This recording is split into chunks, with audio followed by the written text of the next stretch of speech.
Hi, I am mister Peace. आज जानेंगे आत्मशक्ति का सदुपयोग।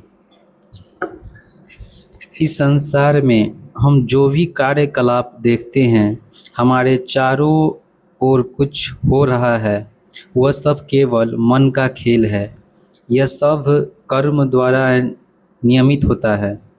कोई भी कर्म सर्वप्रथम मन में विचार रूप में जन्मता है।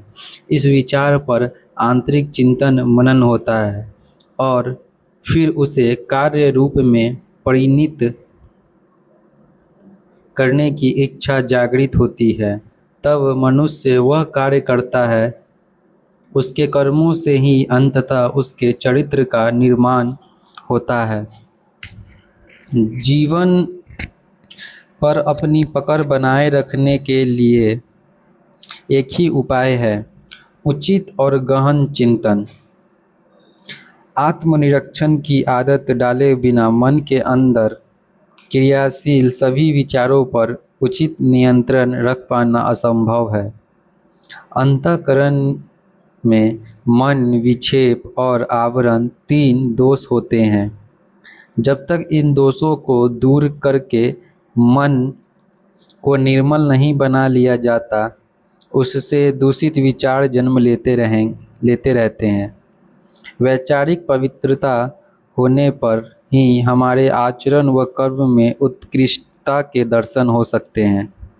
गीता का उपदेश है कि मनुष्य को निरंतर कर्म करते रहना चाहिए। हम ऐसा कोई भी कर्म नहीं कर सकते जिससे कहीं कुछ भला ना हो। ऐसा कोई भी कर्म नहीं है जिससे कहीं ना कहीं कुछ हानि ना हो। प्रत्येक कर्म अनिवार्य रूप से गुण दोष से मिश्रित रहता है। सत और असत दोनों प्रकार के कर्मों की जड़ हमारे मन में ही विकसित होती है। मन में अच्छे विचार उत्पन्न होंगे तो हमारे कर्म भी शुभ होंगे और कुविचारों का परिणाम अशुभ कर्मों के रूप में प्रकट होगा।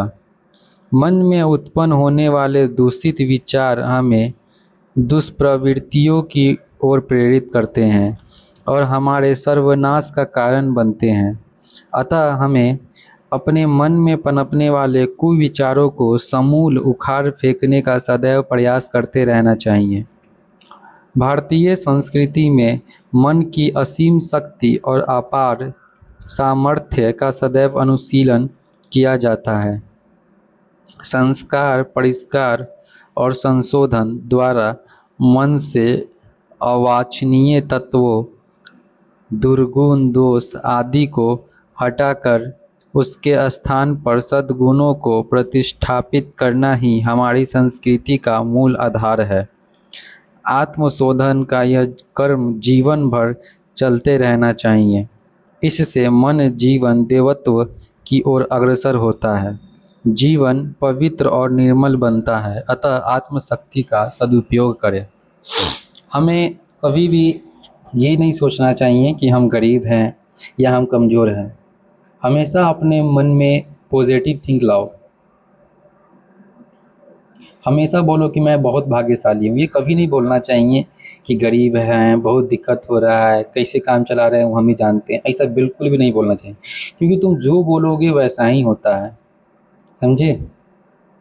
और तुम जैसा बोलोगे हमेशा वही होगा। हमेशा तुम रोते रहोगे तो भगवान बोलेंगे तथास्तु। तुम हमेशा रोते ही रहोगे। अगर तुम हंसते ही रहोगे तो हमेशा तुमको हंसने का कारण बनेगा। हमेशा तुम रोते और शिकायत करते रहोगे तो हमेशा शिकायत का ही कारण मिलेगा तुमको। इसलिए हमेशा बोलो, हमेशा सोचो कि मैं बहुत भाग्यशाली हूँ। कभी नहीं बोलना चाहिए कि मैं बहुत मैं कमज़ोर हूँ। हमेशा बोलो कि मैं बहुत खुश हूँ। कोई भी पूछे क्या क्या क्या चल रहा है, कैसे हो, तो बोलो एकदम मस्त है, कोई दिक्कत नहीं है। हमेशा अपने आप को बढ़ा चढ़ा कर बोलो। कम बोलोगे तो कम रह जाओगे। हमेशा बोलो कि मैं एक दिन बहुत बड़ा आदमी बनूंगा, या मैं जो भी है आपकी एम है कि मैं ये बनूंगा। ये कभी नहीं बोलना चाहिए कि ये नहीं मिला तो ये हो जाएगा, क्योंकि आप जैसा बोलोगे, जैसा सोचोगे वैसा होगा। हमेशा बोलो कि मेरे पास किसी चीज़ की कमी नहीं है, मैं जो चाहता हूँ वो होता है। मैं बहुत खुश हूँ, मेरे पास ये है, क्या नहीं है उस पे मत ध्यान दो, जो है उसको बढ़ा चढ़ा के बोलो कि मैं खुशनसीब हूँ कि मेरे पास घड़ी है, मेरे पास गाड़ी है, मेरे पास शाम को खाने के लिए पैसा है। इसके लिए मतलब इस प्रकृति का हमेशा,